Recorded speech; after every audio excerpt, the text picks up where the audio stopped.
독이 되는 삶, 득이 되는 삶, 덕이 되는 삶.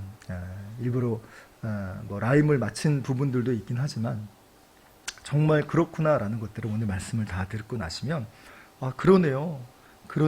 이런 부분들이 동의될 뿐만 아니라 우리의 삶 가운데 득이 되고 덕이 되는 이 아름다운 열매가 맺혀지는 복된 삶이 되기를 소망합니다. 여러분, 문제를 만날 때마다 좋아지는 사람이 있고요. 문제를 만날 때마다 어려워지는 사람이 있습니다. 왜 그런가 하면 문제를 통하여서 이거를 플러스로 살아가느냐, 또 문제를 만났을 때 이것으로 마이너스로 살아가느냐가 삶의 결과와 모습이 달라지기 때문에 그렇습니다.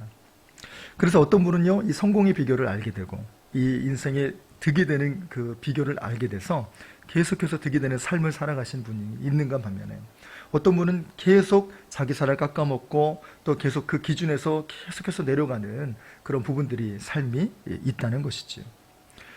그래서 성공하는 사람의 오늘은 특징이 아니라 실패하는 사람의 특징 5가지를 이야기를 해볼 텐데, 여러분들은 어디에 속하고 있는지 우리 간단하게 한번 점검을 해봤으면 좋겠습니다. 첫 번째 특징은 부정적인 성격이 있대요. 어떤 일을 하기도 전에 안 될 생각부터 한다는 거예요. 그래서 이거는 이렇기 때문에 안 되고 저거는 저렇기 때문에 안 돼요. 그리고 지금은 이러한 상황이 아니기 때문에 못하고, 또 이거는 크게 실패할 것이 너무나도 뻔해 보여서 안 한다는 것이죠.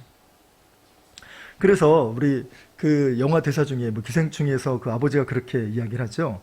자기는 계획을 세우지 않고 기대를 하지 않는다는 거죠. 계획을 세우면 그 계획 세운 것 때문에 실패할까봐 그것으로 더 힘들어지니까 오히려 계획을 세우지 않는다, 이런 얘기를 자식에게 되게 자랑스럽게 이야기하는 그 아비의 모습이 있었어요. 여러분, 가만히 있으면 아무것도 되지 않습니다. 여러분, 이제 저희가 청년 때 전도를 참 많이 했는데 전도 구호가 있었어요. 저는 이제 전도를 할 때마다 구호를 외치고 갔거든요. 되게 단순해요. 나가면 있고 안 나가면 없다, 이렇게 단순하게 아주 정말 직관적으로 이렇게 구호를 외치고, 근데 저희가 전도 특공대 팀이 이제 그렇게 외치고 나가는 거죠. 근데 정말 그렇더라고요. 복음을 전하는 이 일에 나가야지 있지 안 나가면 없어요. 그거를 하나로 도달없이 바꾸면, 여러분, 기도해야 응답받고요, 기도 안 하면 안 된다는 것이죠. 여러분, 순종해야 있고 순종을 안 하면 없다는 것입니다. 여러분, 이러한 영적인 비밀을 알게 되면 여러분, 이 부정적인 생각에서 벗어나게 되고 이겨내게 되고 또 기도하는 사람이 될 수 있다는 것이죠. 그리고 두 번째 특징은 겁이 많다는 것입니다. 그래서 뭐를 하면 엄두가 안 되는 거예요. 첫 번째는 내 자신의 능력이 없을까봐, 또 내 자신의 능력이 또 실패한 많은 부분들이 사람들이 알까봐, 이게 또 창피하고 사람들 시선이 의식이 돼서 이 겁이 많은 것들 때문에 하지 않는다는 것이죠. 그런데 성공하는 사람들의 특징을 잘 살펴보면 하나같이 이 실패를 두려워하지 아니하고 했다는 것이라는 겁니다. 그래서 세상 사람들은 그렇게 이야기를 한대요. 행운도 도전하는 사람에게 찾아온다, 그런 얘기가 있다고 하죠. 세 번째는 실패를 통하여서 교훈을 찾지 못한다는 것입니다. 실패한 것을 다시 떠올리기 싫어서 이를 피하여 도망가고 생각을 안 해요. 그러다 보니까 또 다른 문제가 나타나면 또다시 실패하고 또다시 무릎 꿇고 또다시 주저앉게 되는 것이죠. 문제를 만나면 점검해야 되는데 점검하지 않는다는 것입니다. 네 번째 특징은 그 마음 관리를 하지 못한다는 것이에요. 여러분, 크게 쉽게 번 돈은 여러분 쉽게 쓰고 또 잘 나가게 되죠. 반면에 열심히 벌고 또 정말 힘을 다해서 벌게 되면 이 돈의 귀함이 얼마나 귀한 건지를 알게 돼서 함부로 쓰지 않는다는 것이에요. 그래서 일확천금으로, 또 때로는 졸부를, 때로는 자기가 노력한 것보다 더 많이 벌게 되면 어디에 많이 빠지게 되냐? 도박으로 빠지게 되고요, 유흥과 쾌락으로 이 돈이 나가게 된다는 것이죠. 뿐만 아니라 돈 관리뿐만 아니라 우리의 시간 관리와 건강 관리 또한 그렇게 되어진다는 것이에요. 나를 돌아보지 않으니까, 나를 관리하지 않으니까 이렇게 물이 새면서 정말 구멍이 숭숭 뚫리게 돼서 그렇게 나아가게 된다는 것이죠. 마지막 5번째는 이 목표나 목적이 뚜렷하지 않는다는 것입니다. 목표가 없는 사람들은요, 아침에 눈을 떠도 오늘 뭘 해야 될지라는 그런 그 목적과 그리고 열정 없이 눈을 뜬다고 해요. 또 자기 관리가 되지 않으니까 목표가 없으니까 눈을 떠도 또 자야지. 또 이제 그 아침에 일어나는 그 시간들이 더 길어지게 된다는 것입니다. 이렇게 실패가 쌓이고 또 우리의 마음 가운데 부담이 쌓이게 되니까 자꾸만 성공의 길들로 플러스로 나아가는 인생이 되어야 되는데 나도 모르는 사이에 자꾸만 잠식당하고 자꾸만 마이너스의 길들로 갈 수도 있다는 것입니다. 그런데 오늘 말씀을 보면 이 실패와 시련으로 마이너스요 독이 되는 삶이 아니라 플러스요 득이 되는 삶으로 살아간 사람 이야기가 있습니다. 그래서 그 이야기를 나누면서 지금 나의 모습은 어디에 있는가를 돌아보고 점검해서 나의 경험이 독이 되지 아니하고 하나님이 주시는 이 득의 삶으로 그리고 덕을 끼치는 삶으로 확장되어지는 이 복된 삶이 되시기를 주의 이름으로 간절히 소망합니다. 그럼 오늘 세 가지 교훈 중에 그 첫 번째는 독이 되는 삶이라는 것이죠. 그러기 위해서는 오늘 본문의 말씀을 좀 살펴볼 텐데 바울의 삶을 인간적으로 보게 된다면 이처럼 기구하고 이처럼 정말 굴곡진 삶이 없는 것 같아요. 이 편지를 쓸 때 이 바울은요 행복하고 또 번영을 누리는 때가 아니었다는 것입니다. 바로 감옥에 있었어요. 그래서 감옥에서 자신이 씨를 뿌렸던 이 교회, 세웠던 이 빌립보 교인들을 향하여서 썼던 이 편지의 내용이 바로 오늘 말씀이라는 거예요. 그러면서 예전 로마 시대 감옥의 모습을 살펴보면 좀 매우 열악했어요. 로마 시대에는요 그 지하에 방을 만들었어요. 감옥을 만들다 보니까 햇볕도 들지 않고요. 또 제대로 된 화장실도 없었다고 해요. 그리고 심지어 무릎까지 물이 차올라서 힘들기도 했다라는 것이죠. 잠도 씻는 것도 제대로 할 수 없었던 감옥이었답니다. 그래서 이때는 바울이 감옥에 갇혔던 이유도 무엇입니까? 정말 죽을 죄를 또 누구를 죽이고 이렇게 해서 험악한 죄를 지어서 감옥에 온 것이 아니라 정말 복음 전하는 그 이유 하나 때문에 감옥에 갇히게 되었지. 여러분 목회자들도 만약에 제가 이 상황을 놓고 보게 된다면 몇 년 동안은 그렇게 할 수 있겠죠. 제가 이제 어려움을 겪었을 때 정말 제가 잘못한 것이 없었어요. 그런데 그 누명을 쓰이게 됐습니다. 제가 읽었던 이제 예화 중에 또 제가 그렇게 또 설교를 했기 때문에 여러분 이런 누명을 받았을 때 십자가를 지는 교회라고 생각하십시오 라고 제가 설교했던 적이 기억이 납니다. 그래서 그 말씀을 붙들고 이 오해를 풀지 않았어요. 그리고 주님께 정말 부지런히 기도하고 마음을 쏟아 기도했어요. 여러분 그 결과가 얼마나 놀랍게 일어나냐면 정말 그 하나님께서 막 시온의 대를 여시고 막 하늘의 문을 여셔서 축복을 막 쏟아내어 주시고 그러실 줄 알았는데 제 삶은 사임을 하게 됐어요. 오히려 성도님들이 목사님 왜 이렇게 목사님 잘못한 건 아니고 우리 성도들이 다 하는데 목사님 왜 그렇게 하세요? 뭐라고 얘기를 좀 하셔야 되지 않겠어요? 그럼 억울함이라도 풀고 가시지 않겠습니까? 그때 제가 하나님이 살아계시고 이 교회를 지켜야 된다는 마음으로 정말 이 일들을 정말 그 목사님에게 힘이 되어주세요. 오히려 저를 내치신 분에게 오히려 그분을 축복하고 그분에게 위해달라고 그분에게 힘이 되어달라고 그렇게 말하고 나왔죠. 여러분 멋있지 않습니까? 네, 자화자찬이라고요. 그런데 그러면 정말 잘 풀려야 되잖아요. 잘 안 되더라고요. 제 인생의 감옥 같은 시간이었어요. 시간이 1년, 2년 시간이 지나가면서 풀려야 되는데 풀리지가 않는다는 거예요. 아마 바울의 생각이 바로 이러한 심정이 저는 고스란히 이해가 되더라고요. 저는 끝자락으로 달려갈 때 저 혼자만이면 괜찮은데 제가 바울보다 더 확실하게 이야기할 수 있는 건 바울은 혼자였잖아요. 저는 처자식이 있었고 그리고 아이들이 3명이나 있었기 때문에 그 아이를 다 건설해야 되는 일들에 어려움들이 있었다는 거죠. 그래서 끝자락에 갈 때는 정말 다른 사람들에게는 불만과 이런 건 하지 않았지만 좀 하나님 앞에 섰을 때 다윗처럼 하나님 정말 제 삶이 하나님 정말 어떻게 되는 것입니까? 제가 원고에도 없는 얘기를 오늘 왜 하죠? 아무튼 이러한 상황 가운데서 감옥과 같은 삶에 놓여 있게 됐을 때에 바울은 어땠을까? 그 심정이 이해가 된다는 거죠. 저는 끝자락에 갔을 때 다윗처럼 그렇게 울부짖기도 했지만 바울의 고백은 무엇이었느냐? 내가 하나님 앞에 기뻐하노라 라고 이야기했다는 것이에요. 내가 주 안에서 기뻐하노라, 이 이야기를 어떻게 할 수 있었을까? 그 비결은 무엇이었을까?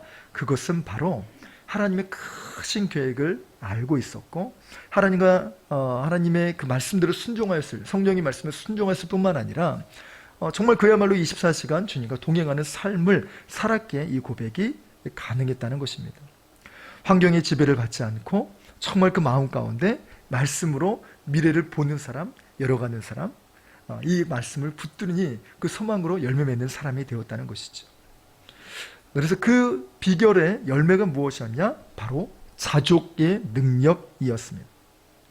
자족이란 말은 무엇이었냐라는 것은 말씀드린 것처럼 이 환경의 지배를 받지 않고 자신의 내면적인 자원으로도 만족하는 태도, 이게 자족이라는 것입니다. 스스로 만족한다는 것이죠.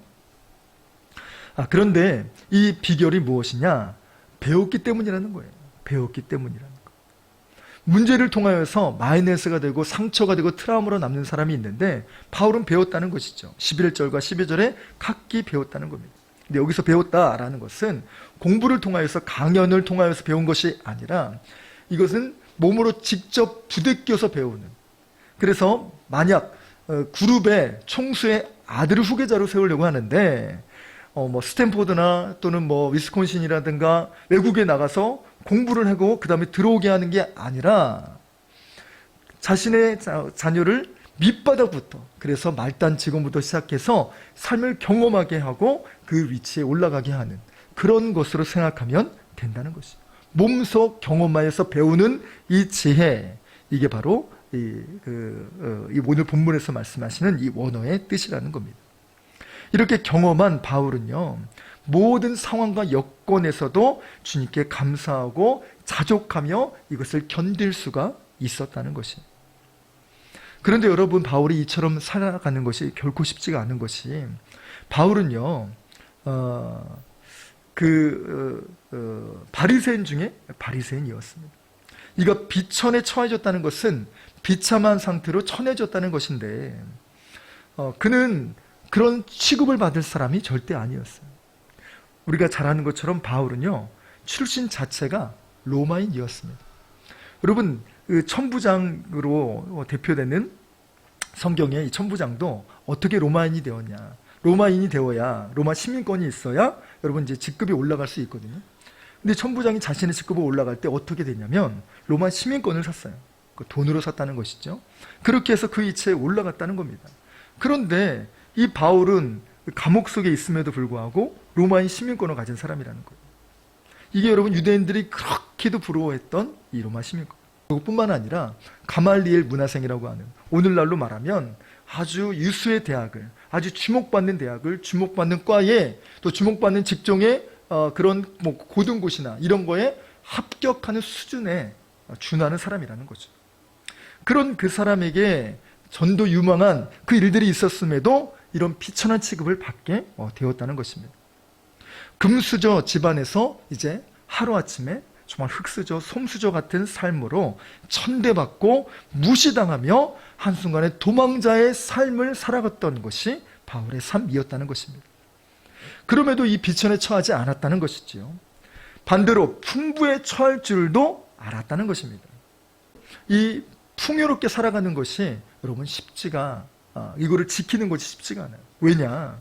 여러분, 지난주에 우리 주보에 나왔던 것처럼 본죽을 이끌어가는 그 프랜차이즈 대표인 이 최복이 이 권사님이 이 삶을 살아갈 때 그렇다는 것이죠. 한꺼번에 기도하며 믿음을 지키다 보니까 한꺼번에 하나님께서 물질을 부어주시는데 이 부어주시는 물질을 감당할 수가 없을 정도로 기쁘고 감사한 삶을 살았죠. 그러면 더 열심히 섬기고 더 열심히 주의를 봉사해야 되는데 그분이 그렇지 않았다는 거예요. 이제 열심히 살았으니까 이제 좀 쉬어야지.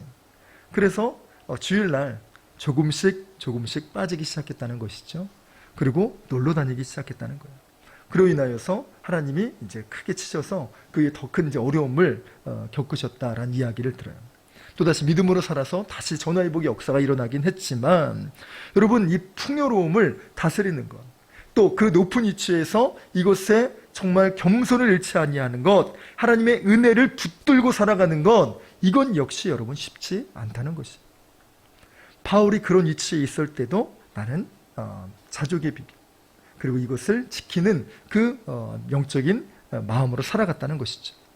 그래서 배부름과 배고픔과 풍요로움과 이 모든 것들 역시 자신이 일체 정말 이 부분들 가운데서 자족하는 비결을, 만족하는 비결을 배웠노라 라고 고백하고 있다는 것입니다.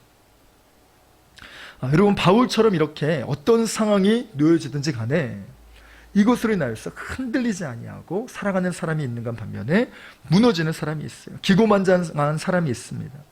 그래서 여러분, 한 회사의 CEO로 아주 굵직하게 주목받는 그런 사람이었지만 회사가 한순간에 부도가 나기도 합니다. IMF 때도 그랬고요. 이 코로나 기간 가운데 회사와 저 수많은 주목받는 가게가 다 문을 닫고 있는 그 어려운 시간들이 지금도 연속으로 이어가고 있지 않습니까?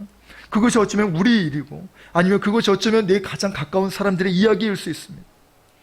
반대로 풍요롭고 높아짐으로 무너지는 사람도 있는데, 이 모든 상황 가운데 여러분, 믿음과 마음을 지키는 이 삶이 너무 중요하다는 거예요. 제가 대학 다닐 때 믿음이 좋은 후배가 하나 있었는데 그 친구의 가정의 삶이 여러분 녹록치 않았어요. 그러다 보니까 본인이 등록금과 모든 생활비를 다 벌어야만 했다는 것이죠. 그런데 이 친구가 생활력이 강해지는 겁니다. 이제 학년이 올라가면 이제 달라지잖아요. 이 친구가 이제 한 해 한 해 거듭해 가면서 생활력이 좋아지기 시작했어요. 근데 반면에 그 순수했던 것이 잃어가게 됐고요. 그리고 이게 어느 때는 불쑥불쑥 튀어나오는 이 속물근성이 보일 때가 있어요. 모든 것을 돈으로 보게 되고, 또 이외의 가치와 또 영적인 그런 유익이나 이런 것들이 아니라 불쑥불쑥 그 부분들이 보이게 될 때 너무나 안타까운 마음이 들었다는 것이죠. 여러분, 마찬가지입니다. 믿음의 성도들도 정말 예수를 처음 믿고 또 정말 그렇게 신실하게 직장을 구하면 그 처음에는 얼마나 감사한지 몰라요. 시간이 지나고 또 이것이 무뎌지게 되면 그 위치에서 어쩌면 나도 모르는 사이에 속물근성이 있을 수 있고, 돈으로 모든 세상을 볼 수 있는 그런 계산의 마인드도 생길 수도 있다는 것이. 만약 그렇다면 이 모든 과정이 그 사람에게 정말 그 육적인 것에는 플러스가 될지 모르지만 영적인 것에는 마이너스요, 독이 되는 삶이 아닐까라는 생각을 해보게 됩니다. 여러분, 이것은 비단 돈과 신분과 성공의 출세에만 해당되는 것이 아닙니다. 우리 마음도 이러한 부분들이 생겨날 수 있는데, 우리는 어려운 문제를 통해서 또 아픔을 통하면서 또 성숙해지고 겸손해지는 사람이 있는가 반면에 삶이 힘들어지고 강팍해지고 억척스러워지며 악해지는 사람도 발견할 수 있다는 것입니다. 그러면 이것이 마치 독처럼 우리의 삶 가운데 스며들어 우리를 병들게 하고 이 독소에 정말 찌들어 살아갈 수 있다는 것입니다. 믿음은 어떻습니까? 예수를 처음 믿을 때는 순수하고 열정적이고 교회와 목회자 사랑이 충만했다가도 시간이 지날수록 변질되고 의무적으로 바뀔 수 있다는 것이. 제가 중고등부 사역을 했을 때의 일인데요.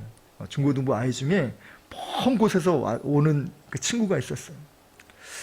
그 대중교통을 타고 오니까 학생이라 이제 차를 못 타고 오잖아요. 근데 2시간 가까이 차를 타고 와요. 그래서 이제 기도하고 이제 가는데 얼마나 귀해요. 고등학생 아이인데.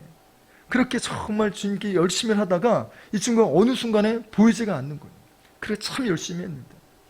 왜 그러는가 보니까 이 친구가 이제 그 계속적인 어려움들이, 여러분 예수를 믿으면요, 은혜와 축복과 응답이 오지만 더불어서 고난과 연단이 올 수도 있다는 거예요. 이거를 놓치게 되면 예수님 믿는데 왜 제가 자꾸 어려워요? 왜 문제가 생겨요? 왜 자꾸 아픔이 있습니까? 라는 생각이 들 수 있다는 거예요.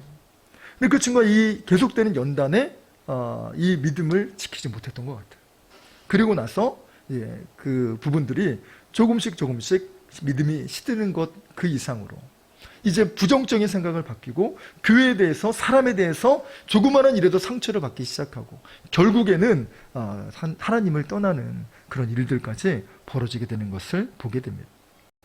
여러분, 어려움과 연단과 시련과 이 과정들이 어떤 사람에게는 이게 더 믿음이 성숙되어지는 과정이 있는가 반면에 이것으로 무너지고 약해지면 여러분, 우리의 삶 가운데 나쁜 일이 생길 수도 있다는 것이. 그러면 이런 독이 되는 삶을 버리고 득이 되는 삶이 우리의 삶 가운데 어떻게 벌어지게 될까요? 그런 면에서 바울의 삶을 보게 되면 이 바울은 이 고난과 시련을 많이 당하게 되었다는 것이죠. 우리 고린도후서 11장을 말씀을 보면 바울이 얼마나 많은 고난을 당했는지를 알 수 있습니다. 그들이 그리스도의 일꾼이냐 정신없는 말을 하거니와 나는 더욱 그러하도다.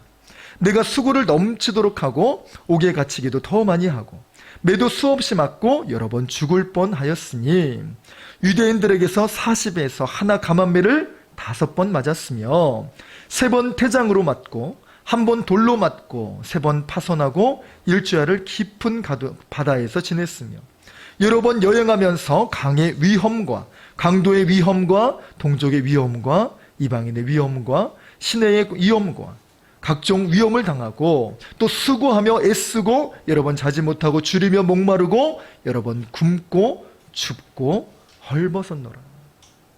여러분 바울이 당한 이 고난이 여러분 정말 녹록지 않다는 거예요. 그런데 이런 숱한 위기에도 불구하고 바울은 이것이 도구로 삼켜지지 중독되지 이것으로 정말 죽어지지 않았다는 것입니다. 이를 통하여 신앙이 더욱 성장했을 뿐만 아니라 하나님의 기적을 더 많이 역사하고 체험한 믿음의 간증자가 되었다는 것입니다. 복음을 전하다가 갇히게 되면 난 왜 이렇게 재수가 없을까? 내 인생을 이렇게 풀리는 게 없을까라고 생각할 법도 하지만 하나님이 계시는데 내가 기뻐하고 감사하노라. 내가 다시 말하노니 기뻐하노라 라고 고백하는 믿음의 사람이 되었다는 것이죠. 그리고 더 중요한 건 바울의 이 사역은요. 바울의 이 삶은 생명을 구원하는 아주 좋은 계기가 되었다는 것이죠. 감옥에 갇히게 되었을 때 이 감옥 문이 열리면 베드로처럼 옳다구나 감사하다 또 선사가 이끌어서 탈출하는 그런 부분들도 있었지만 바울은 옥문이 열렸음에도 불구하고 나가지 않아요. 이 과정을 통하여서 천하보다 귀한 한 생명을 얻게 되죠. 간수장이 예수로 돌아왔을 뿐만 아니라 이 간수장의 믿음으로 말미암아 온 가족이 그 가정에 구원이 임하게 되었습니다. 이처럼 여러분 믿음의 삶, 바울의 삶 가운데 이 독이 될 수밖에 없는 상황 가운데 이거를 플러스로 바꾸고 득으로 바꾸는 역사가 일어났다는 것이. 그리고 빌립보에 갔을 때는요. 회당에서 복음을 보통은 전하거든요. 유대인들이 10명만 모이면 회당이 세워집니다. 그리고 이 회당에서 복음을 전하는 게 아주 손쉬워요. 근데 빌립보는요.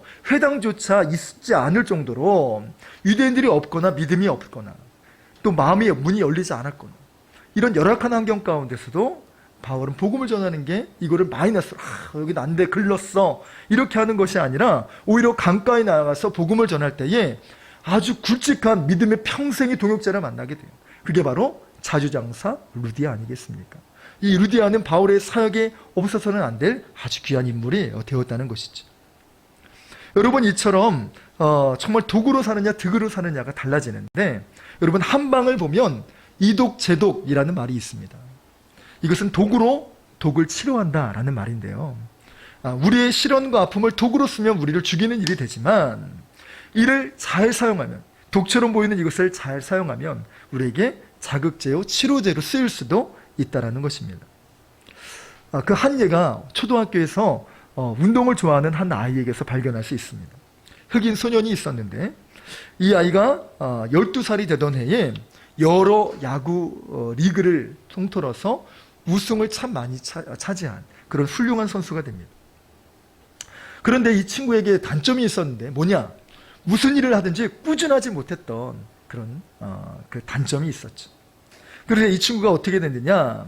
고등학교에 올라가서는 야구를 그만두고 농구를 하게 됩니다. 당시에 178cm의 작은 키, 물론 이후에는 더 크긴 했지만 여러분 농구 선수에게 키가 작은 건 많은 결점이 됩니다. 그래서 주목받지 못하다가 팀에서 결국은 탈락하게 돼요. 그런데 여러분 이 친구가 그때부터 두각을 나타내기 시작합니다. 이 실패를 실패로 끝나는 것이 아니라 득으로 사용하기 시작한 거죠. 그래서 이 꾸준하지도 못하고 성실하지도 않는 이 친구가 그다음부터 노력하기 시작해요. 나중에 그 동료 선수에게 이야기를 들으면 지독한 연습벌레다. 내가 이마만큼 연습을 많이 한 선수를 본 적이 없다라고 얘기할 정도의 이 연습의 양이 채워지게 되는데 바로 그때부터였다고. 그래서 열심히 노력하다가 다시 팀에 합류하게 되었어요. 그리고 고등학교 3학년에 올라가게 되는데 고등학교 3학년 때만 무려 팀을 19번이나 우승을 시킨 핵심 멤버가 되게 됩니다. 그리고 대학에서 수많은 러브콜을 받고 대학에 진학했다가 그리고 대학을 다 졸업하지 아니하고 실업팀에 스카우트 되어서 실업팀을 뛰게 돼요. 데뷔하는 첫 해에 최우수 신인상을 받았을 뿐만 아니라 7시즌 득점왕을 받았고요. 6번의 MVP를 겪는 선수. 그리고 많은 사람들이 이야기하는 농구의 신이자 농구의 황제, 그리고 명예의 전당에 들어가게 되는 유명한 선수가 되었다는 것입니다. 사람이 누구냐면 마이클 조던이라는 사람입니다. 이 마니아층이 얼마나 많냐면 이 나이키에서 신발을 만들면 아직도 그 조던이라는 신발은 아주 고가에 리셀된다고 하더라고요. 그 정도로 많은 사람들이 좋아하는 선수가 이 마이클 조던인데 이 선수가 은퇴를 할 때 이런 말을 했다고 해요. 나의 농구 생활을 통틀어서 나는 참 많은 실패를 한 사람입니다. 9,000개 이상의 슛을 실패했고 3,000번의 게임에서 저는 패배했습니다. 그 중에 26번은 다 이긴 게임에서 나의 슛 실패로 인하여 지게 되었습니다. 나는 살아가면서 수많은 실패를 거듭합니다. 그러나 그것이 바로 제가 성공할 수 있었던 비결이었습니다. 이런 은퇴사를 남기고 은퇴를 했다고 해요. 멋지죠? 키가 작았던 소년, 야구를 좋아했다가 뭐 하나 진득하니 하지 못했던 이 소년이 이 실패를 통하여서 자신의 부족함을 깨닫고 또 연습량을 채우는 이 연습벌레로 이 일평생을 살아가는 동력이 될 수 있었다는 것이죠. 여러분, 내 인생은 어떻게 살아가고 있습니까? 나의 실패는 나에게 어떻게 작용하고 있습니까? 나에게 도구로 작용하고 있습니까? 나에게 득으로 작용하고 있습니까? 우리의 삶 가운데 정말 베드로도 예수님을 부인하는, 그래서 모든 사람들은 예수님을 부인한다 할지라도 저는 예수님을 부인하지 않겠습니다 라고 얘기했을 때 예수님 뭐라고 말씀하시죠?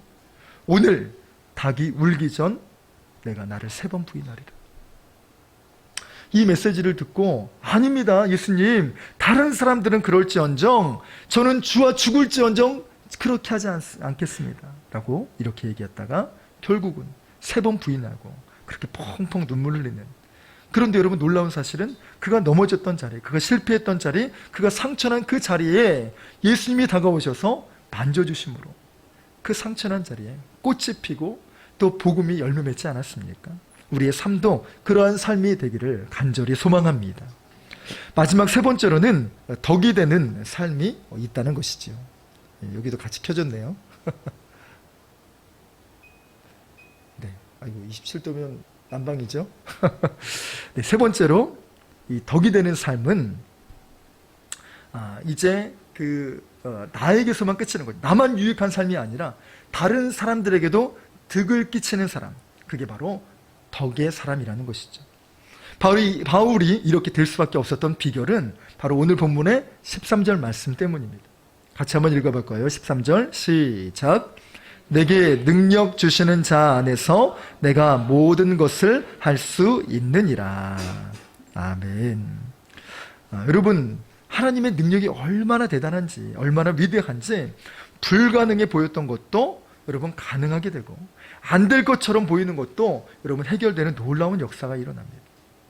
그래서 바울은요, 능력을 주시는 주님이 계시기 때문에 이 자신감과 이 주신감으로 정말 승리하고 이겨낼 수 있었습니다.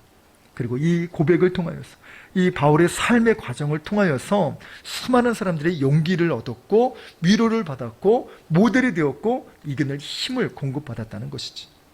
그래서 이렇게 수많은 사람들에게 덕을 끼치는 삶이 되었다는 것이. 그분이 이제 어려운 주 가운데도 잘 이겨내시고 잘 믿음 생활을 하셨는데 최근에 연락을 하니까 더 안 좋아지셨더라고요. 그래서 정말 어떻게 이렇게 안 좋을 수 있을까 싶을 정도로 너무 안 좋은 삶을 살고 계셨어요. 그런데 이런 생각이 들었어요. 야, 이게 진짜 정말 그 하나님이 이거를 이렇게 어렵게 하지 않고서 이렇게 어려울 수가 없는데 이거를 반대로 얘기하면 이것은 하나님께로만 해결이 될 수 있는 문제구나. 또 이것을 다시 말하면 하나님만 붙들면 하나님이 해결하시는 문제라는 거예요. 할렐루야. 여러분, 문제가 그런 문제가 있어요. 그런데 여러분, 저도 그랬다는 거죠. 제가 어려움을 겪었던 과정 가운데 이것을 해결하기 위하여 2년의 과정이 필요했어요. 참 많은 시간과 노력과 눈물이 있었죠. 근데 여러분, 너무나도 놀라운 것은 제가 2년 동안 그렇게 기도하고 그렇게 마음을 쏟을 때는 안 되는데 하나님이 한 번 간섭하기 시작하시니까 여러분, 2년 동안 안 됐던 것을 단 2달 만에 해결하셨어요. 할렐루야. 여러분, 교회가 세워지는 것도 마찬가지였어요. 이 교회가 세워진 과정을 얘기하는 거예요. 저는 개척을 꿈꾸던 사람이 아니었어요. 그런 깜냥도 안 되고 그런 능력도 안 되는 사람이라고 생각했기 때문에. 그런데 그 2년 동안 하나님 제발 주님 개척이라도 하게 해주세요. 그것이 저희 기도 제목이었어요. 근데 정말 너무나도 우리는 할 수 없는 여건 너무 많았거든요. 하나님 한 방에 그 길을 여셨어요. 그리고 이 예배당을 왔는데 많은 분들이 이야기했습니다. 개척교회인데 그래도 참 이뻐요. 참으로 이렇게 아늑한 게 있습니다 라고 이야기하신 분들이 참 많아요. 이 예배당 정말 기적적으로 저희가 한 곳이 아니라 하나님이 정말 저희를 몰고 가셔가지고 잔금을 다 치르지 않고 들어왔어요. 그 정도로 강권해서, 그 돈이 없었기 때문에. 하나님이 열어가시면 단박에 열어가시더라고요. 제 이 말씀을 왜 드렸냐, 바로 그 어려움을 겪고 있는 집사님에게 그렇게 이야기를 했어요. 우리가 정말 안 보이는 상황, 안 되는 것처럼 보이지만 제 지난 상황을 아시지 않습니까? 하나님 열어가시는데 반드시 하나님을 우리가 붙들면 이건 하나님만이 해결하실 수 있는 문제예요. 앞이 보이지 않는다고 하더라도 내가 있는 이 자리가 터널이 아니라 동굴이 아니라 마치 정말 무덤처럼 보인다 할지라도 믿음을 잃지 마세요. 이 이야기를 할 수 있었던 거 뭐냐면 제가 경험했기 때문에, 제가 이겼기 때문에, 제 안에 보여주신 그 역사가 있었기 때문에 제가 그분에게 이 이야기를 할 수 있었고 이것이 힘이 있을 수 있었으며 그분에게 덕을 끼칠 수 있었다는 것이. 여러분, 무슨 말입니까? 여러분, 지금 혹시 어려움을 겪고 계시는 분이 계세요? 아니면 반대로 지금 내게 주신 이 번영과 성공에 취하여서 이것이 나의 안에 정말 하나님이 주신 축복이야 간증의 재료를 쓰기도 하지만 어쩌면 이것이 정말 독처럼 나의 신앙을 교만하게 하고 무뎌지게 하고 또 그런 상황으로 바뀌어진다면 이 역시 새롭게 들어야 할 말씀이라는 거지. 그래서 이것이 정말 어려움으로 나를 마이너스 되는 삶이 아니라 이 길을 겪고 있는 이들에게 하나님이 함께 하시면, 또 우리가 하나님을 붙들면 높아지지도 낮아지지도 망하여지지도 쓰러지지도 않습니다 라고 이야기하는 하나님의 도구로, 이 귀한 스피커로 우리를 역시 사용하게 될 줄로 믿습니다. 이 마음을 꼭 붙들으셔야 돼요. 여러분, 2차 세계대전이 끝날 무렵에 미국의 시애틀의 한 재향 군인 병원에서 이 참전 용사를 응원하는 그런 뭐라 그래야 될까요? 공연이 있었대요. 이 공연의 기획자는요, 이제 뭐 참모 장교라고 하나 그런 사람이었는데, 기획자로 초청하는 사람 누구였냐? 당시에 유명한 코미디언이었던 지미 듀렌트라는 사람을 섭외하려고 했었대요. 이 사람이 난 도저히 할 수가 없다고, 빡빡한 일정 때문에 할 수 없다고 얘기하다가 하도 많이 이렇게 조르고 하니까 그러면 내가 10분만 하겠습니다 라고 승낙을 하고 참여하게 돼요. 왜? 참전 용사들에게 용기를 주기 위하여서. 근데 놀라운 일이 벌어져요. 그가 와주는 것만으로도 기쁘고 감사한다고 생각되었는데 이 지미 듀렌트라는 사람이 10분이 아니라 1시간이 넘도록 공연을 진행하는 거예요. 공연 기획자 모두가 놀랐어요. 어떻게 이런 일이 일어나는가. 그래서 이 섭외했던 의전 장교를 불러서 이제 자네 이제 출세길이 트였네. 1계급 특신 일세 막 이런 내용들이 나아가고 있을 때 이 지미 듀렌트는 이 쇼가 끝난 후에 기획자가 너무나 놀라서 물었죠. 아니 어떻게 10분 하기로 했는데 이렇게 오랫동안 공연을 하십니까? 어찌된 일입니까? 라고 얘기를 했을 때 그 사람이 이렇게 이야기를 합니다. 무대 앞줄에 참전 용사 2사람이 앉아있는 그 모습을 가리키면서 2사람은 전쟁에서 한쪽 팔을 각각 잃은 병사들이었습니다. 그런데 왼팔이 없는 병사와 오른팔이 없는 병사가 남은 자신들의 한쪽 손을 부딪히면서 박수를 치면서 서로 그렇게 좋아하더라는 겁니다. 그 모습을 보면서 저는 참전 용사분들의 그 박수치는 그 모습이 오히려 제가 용기를 얻었고 제가 큰 감흥이 있었던 시간이었습니다 라고 이야기를 하죠. 여러분, 다른 사람들이 볼 때 정말 참전 용사로 얼마나 불편하게 살아요. 그런데 그 모습이라 할지라도 이것이 정말 다른 그 어떤 누구에게, 자기도 알지 못하는 그 불특정 다수에게도 영향력을 끼칠 수 있다는 것입니다. 하물며 믿음의 사람, 기도하는 사람, 정말 하나님이 주목하시는 이 믿음의 사람들에게 우리가 믿음을 지키는 모습, 이 역경을 겪고 있지만 정말 주님을 바라보는 이 모습 가운데 흔들리지 아니하고 살아가는 그 모습이 얼마나 큰 영향력을 끼치겠습니까? 여러분, 제 대학 동기도 마찬가지, 믿지 않는 동기였는데 제가 예수를 믿고 나서 삶이 달라지고 표정이 달라지고 또 행동이 달라지고 생각이 달라졌어요. 그것이 그 사람에게 전달이 된 것 같아요. 그러면서 나중에 긴밀하게 단둘이 있을 때 하는 얘기가, 야, 네가 달라진 모습 보니까 너무 부럽다, 너무 생기가 넘쳐 보인다라고 이야기를 해요. 여러분, 우리를 여러분 다른 사람들이 안 보는 것처럼 보이지만 그 어떤 누구가 우리를 보고 있는지 모른다는 거예요. 우리가 믿음을 지키는 건 어려움이 있어도 정말 그 과정 가운데서 주님을 바라보는 건 또 어렵지만 그럼에도 불구하고 주의 말씀을 붙들면 웃을 수 없는 상황 가운데 성령께서 우리를 웃게 하시는 그 놀라운 일들로 말미암아 우리가 하루하루를 살아가지 않습니까? 여러분, 다음 주, 이달, 내년을 생각하지 마세요. 우리에게는 오늘 이 하루 하나님이 주시는 이 은혜의 만나만 먹으면서 하루하루를 살아가다 보면 이것이 한 달이 되어지고 1년이 되어지고, 그래서 앞서 말씀드렸던 것처럼 이 고난 중에 있었던 집사님이 이야기를 했어요. 내가 너무나도 죽고 싶습니다. 죽을 정도로. 근데 제가 이제 그 전화를 하니까 사실은 목사님이 전화 주셨을 때 제가 죽음을 생각했었다. 근데 그분이 전화를 받으면서 하나님이 또 이렇게 위로하시고 이렇게 간섭하시는군요. 그 하나님의 사인을 듣고 또 하루 살아갈 용기를. 그래서 그분이 너무 걱정돼서 이제 때로는 문자를, 때로는 전화를 이렇게 하면 정말 여지없이 하루가 너무나도 힘드니까 매일같이 죽음을 생각할 수밖에 없었는데 그분이 또 고백을 하세요. 오늘도 이 죽음 같은 하루가 정말 하나님이 주시는 힘으로 이 하루를 견뎠습니다. 여러분, 이와 같은 삶이 우리의 삶 가운데 정말 마이너스요, 독이 되는 삶일 수 있어요. 그러나 여기서 멈추면 정말 끝나는 것밖에 되지 않습니다. 그리고 그분이 이야기하면 저는 이길 수 있는 힘이 없어요. 맞아요. 부끄럽지만 목회자인 저도 이것을 이겨낸 게 아니에요. 저는 그냥 견디었을 뿐이었고, 저는 그 자리를 지켰을 뿐이었고, 저는 묵묵히 기다렸을 뿐입니다. 그런데 하나님이 간섭하시면 언제 어떻게 하나님이 일어가실지 모른다. 그때까지 좀 기다려보시라고. 반드시 역사하신다. 그렇게 위로를 드렸어요. 오늘 이 말씀을 들으면서 나는 바울처럼, 나는 베드로처럼, 나는 그 어떤 우리 신앙의 선배처럼 난 이겨낼 수 있는 힘과 이겨낼 수 있는 그런 믿음이 나는 없는데, 난 이렇게 연약한 사람인데. 그래서 오늘 찬양을 할 때 눈물이 많이 났는데 믿음이 없이는 이란 찬양 같이 부르지 않았습니까? 그 찬양 부르면서 그렇게 많은 이 정말 사건 가운데 힘들어하고 또 넘어지는 분들이 얼마나 많으실까. 그렇지만 믿음이 없다 할지라도 그 겨자씨만한 믿음만 있으면요, 이 산을 명하여 저 산으로 옮기우라 하면 옮겨지는 파워가, 여러분, 겨자씨만한 이 하나만 있어도 그게 가능하다는 거예요. 할렐루야.